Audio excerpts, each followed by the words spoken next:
What's up, guys? Metal571 here. Today I want to talk about everybody's favorite headphone, the Audio-Technica ATH-M50x. Now, this one, what is this used for? This is a studio monitor. It is intended for tracking purposes and just general monitoring. Okay, so the build, the hardware, the usual. What do we have here? This is a really good headphone in terms of build quality, despite me seeing some occasional, hey, this part cracked or that part cracked. I don't know about that because even Tile from Interfidelity used to say, he said once that when he worked at Headroom, the M50 was the headphone that pretty much never came back in terms of having to be repaired. And I can see why that would be the case. They're built pretty strong. The headband there is metal in there. The ear cups are they have a very strong mechanism for folding. This is a really interesting folding thing, and it can get kind of confusing. It folds this way and it folds this way, and it can be folded up. So you can get kind of confused. Oh, and then on top of that, I forgot to mention, you can fold the ear cups up like this, DJ style. I don't know any DJs who actually do this, but it's an option. So you can have it folded and then turned, and then you can confuse yourself. So it's kind of funny. There's just a lot of movement available, which is nice. That's a good thing. I don't see too many headphones that are that flexible, if you will, physically. So as you can see, this has a removable cable. Sorry. And you get a coiled in the box. You get a 10-foot straight, and you'll get a 3-foot straight, a short one. And the coiled and the long straight cable have a pro grade end with a screw-on adapter for the 1/4 inch.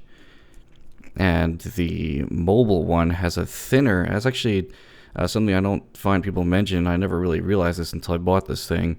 I don't have it on hand at the moment, but the mobile version, the 3-foot short cable, but straight, has a adapter here that's much thinner and is much better for plugging into smartphones and whatnot, which is, of course, what that cable is intended for. All right.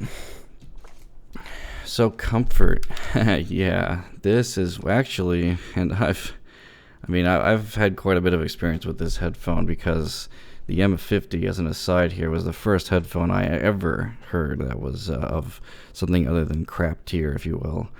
And I didn't really realize at the time because I hadn't worn it for a very long time or periods of time, but let me tell you, this is not a headphone you want to wear for hours and hours on end.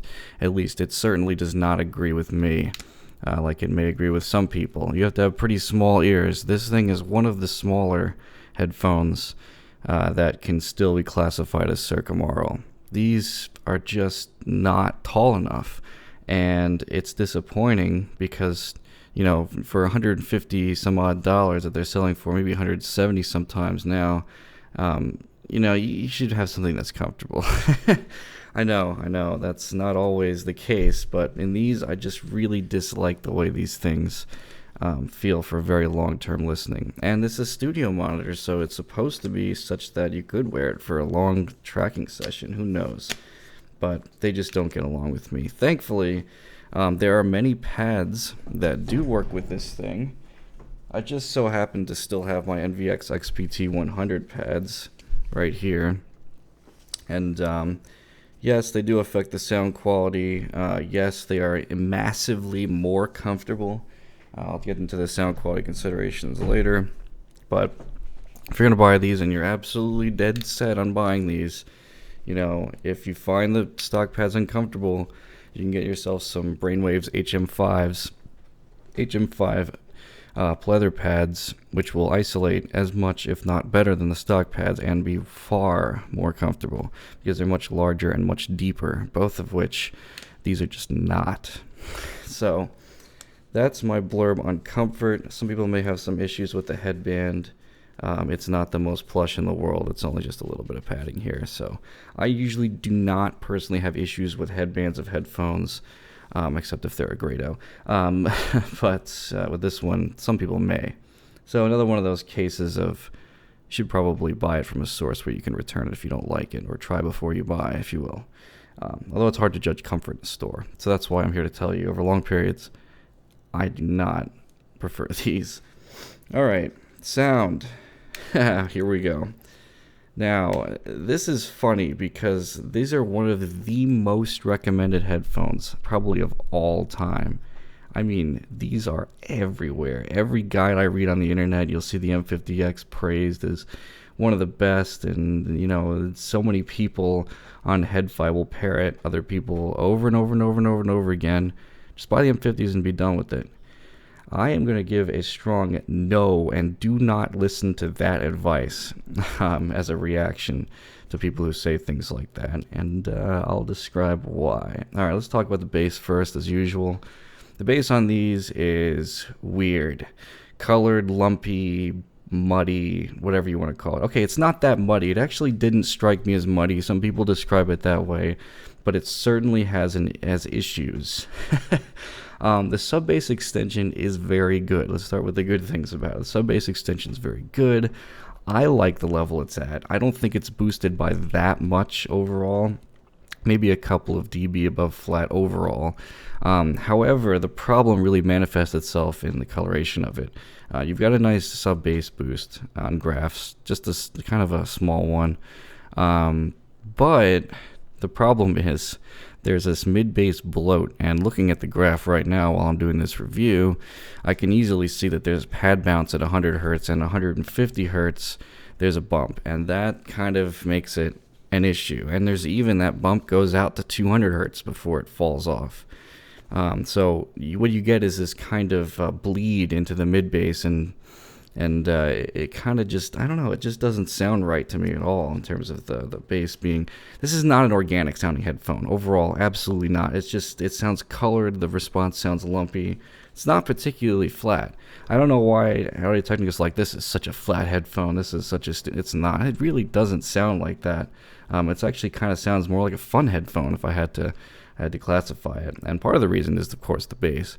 So the sub bass is boosted. There's pad bounce at 100 Hertz. Then you get 150 Hertz up to 200 Hertz, bit of a boost, which sounds a bit boomy to me, and just, I don't know, doesn't play too well to my preferences there.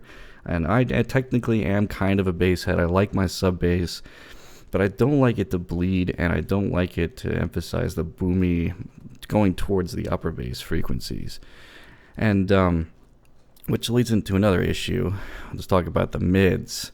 Also something I don't like about this headphone. The mids have a dip at 300 Hertz, which causes them to sound kind of bizarre and lacking body. Quite a lot of body. They just kind of sound withdrawn out of nowhere. Voices don't really have much of a lower vocal range to them because of that.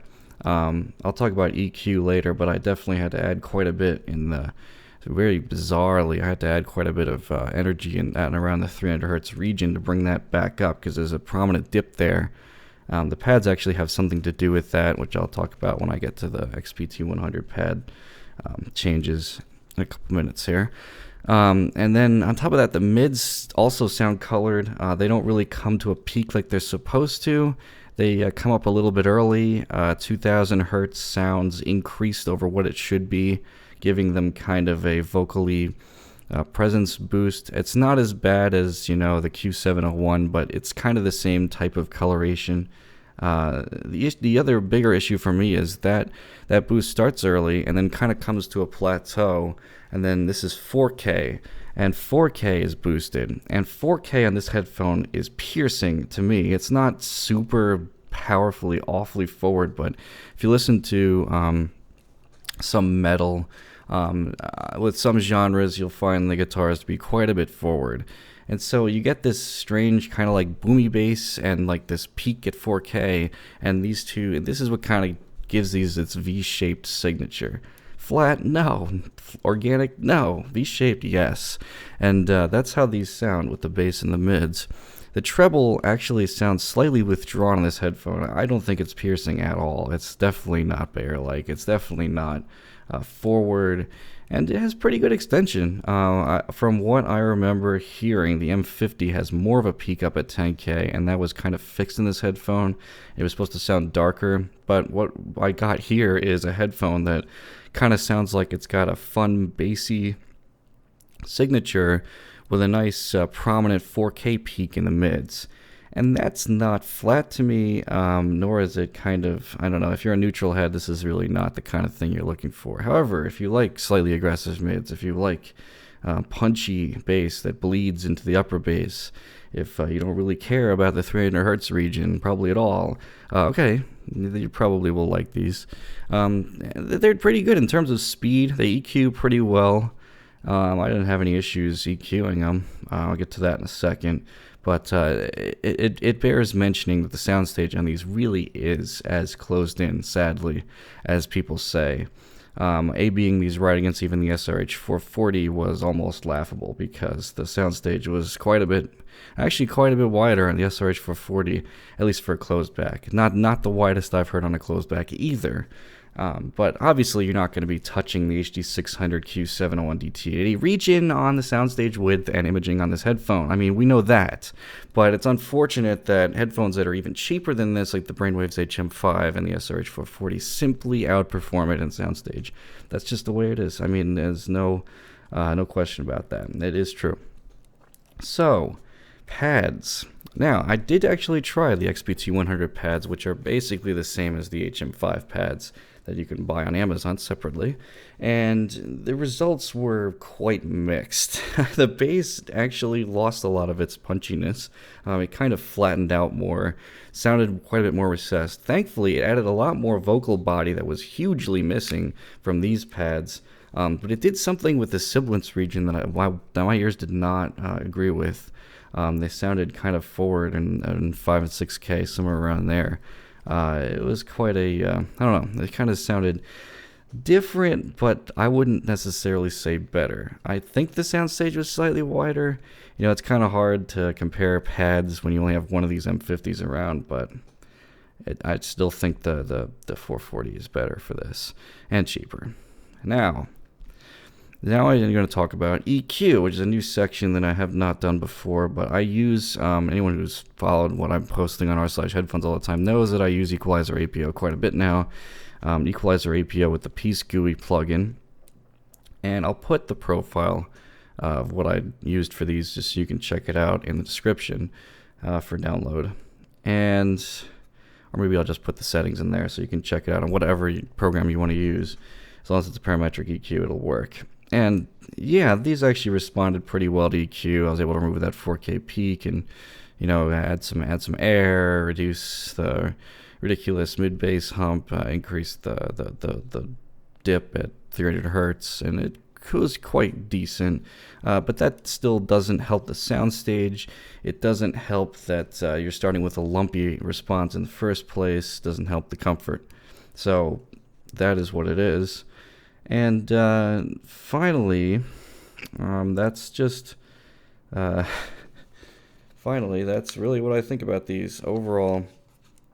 So, now, the takeaway, however, from this that I want to make clear is that I don't hate these, and I simply think that there are better headphones for less money than these in terms of sound quality alone. However, you will not find a headphone, most likely, that has a combination of this removable cable, a folding up ear cups, a portable nature, including a short straight cable, and the 3 cable option. I've never seen that on any other headphone. You get the coil, the straight, and the short straight, and it's easy to drive.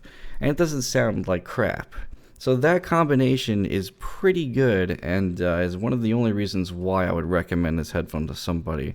After spending a decent amount of time with the M50X, I still think that it plays into a nice niche of a portable that has a removable cable and folds for taking places. But would I use it for critical mixing, mastering? No. Would I use it for tracking? Yeah, I guess so, but I would replace the pads. But the sound signature is simply colored. It does not sound natural to me, and that's why it doesn't sound neutral to me, because those two things kind of go hand in hand, personally.